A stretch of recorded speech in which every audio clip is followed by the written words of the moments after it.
Bennel Woods near Delbeatty, and I'm joined by Mike and John. And you might wonder why we're skulking around at Bennel Woods so late in the evening. Well, we're here to do a nightjar survey because nightjar might be attracted to Bennel Woods after it's been clear felled. It might be a possible site that they want to come and nest in.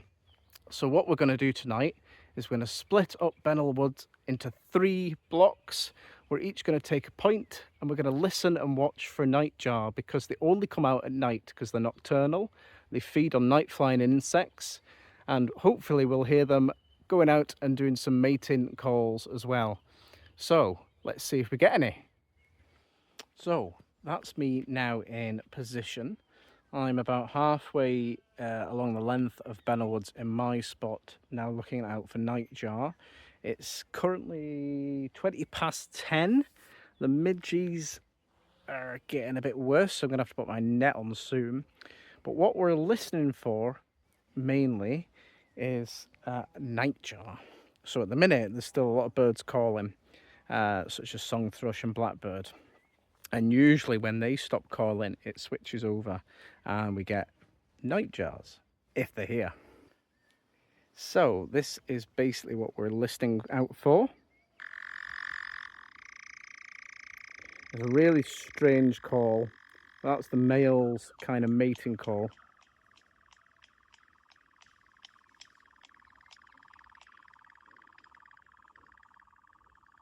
That clapping you hear is the male clapping its wings together, and it makes that kind of clapping noise. And you can sometimes see that because they have have white tips on their wings, so you can sometimes see that like a flash. And often people have been known when they're surveying or looking for nightjars, you can wave a little white hanky, but I haven't brought one tonight, but well, I don't know if that works anyway. So we'll hopefully keep our ears open, listen for that, and maybe even see them. Sun's definitely gone down now. It's just dusk now, and already seen a roe deer tonight crossing the path, which is not unusual. But other things I might see is bats. There's some bats flying around me up here. Don't know if you'll be able to see. Just about maybe make them out flying through the trees there. So Mike brought all the things that he brought with him were his microphone and his camera. So Mike is also going to hopefully record some of the bats flying around, and even better if he actually got a nightjar. And I've sent him up where there might be tawny owls too, so hopefully he might get something at least. So you might be wondering what a nightjar even is. What's a nightjar? It's a weird name. It's actually a bird, and it comes here in the summer to breed from sub-Saharan Africa. So the main populations come from the Democratic Republic of Congo, the grass scrublands down there. So that's the main kind of population base for a lot of the birds that come here. And they come here April and May, and we know that there is other sites across southern Scotland that have them, and so they might end up here because they're known to breed in heathland, moorland, woodland clearings. You know, often places that used to be had hazel coppice, they would breed in there, but also recently cleared conifer plantations, and that's exactly what Bennel Wood is. It's been cleared about a year to 2 years now, and we're seeing a lot of this regeneration coming through and a lot of deadwood. And so there could well be nightjar here that will make their nest on the ground within all this kind of deadwood habitat. Something a bit eerie about nightjar. You don't see them in the day. They're super well camouflaged. They look like a piece of wood. They're brown and streaky, and they just they sleep through the day. They can be on a piece of deadwood on the ground, or they can be on a branch in a tree. So it's really impossible to see them unless you almost stand on them.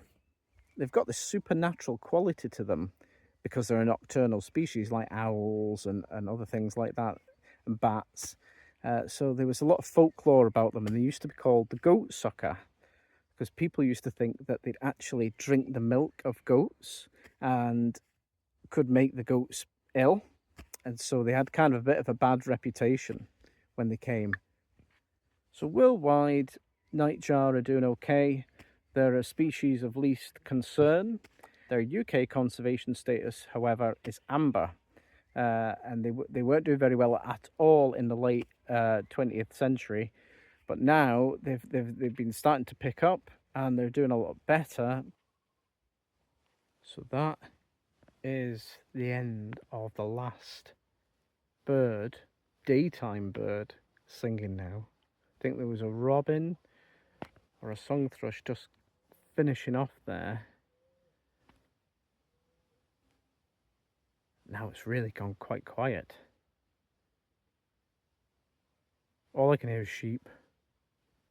So hopefully now that's the switch from daytime birds to nighttime birds.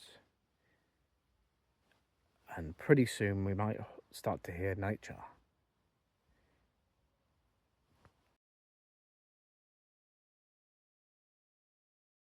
Now if it wasn't for Nightjar, we wouldn't have even bothered coming here tonight. It's been quite nice seeing the sun go down and experience a place like this at this time of day, you know.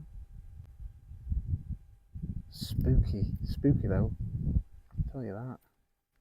There's still no Nightjar, but I have just heard a tawny owl. Right, I'm going to head back. So here come Mike and John back down the hill, and we'll see. Have they seen anything?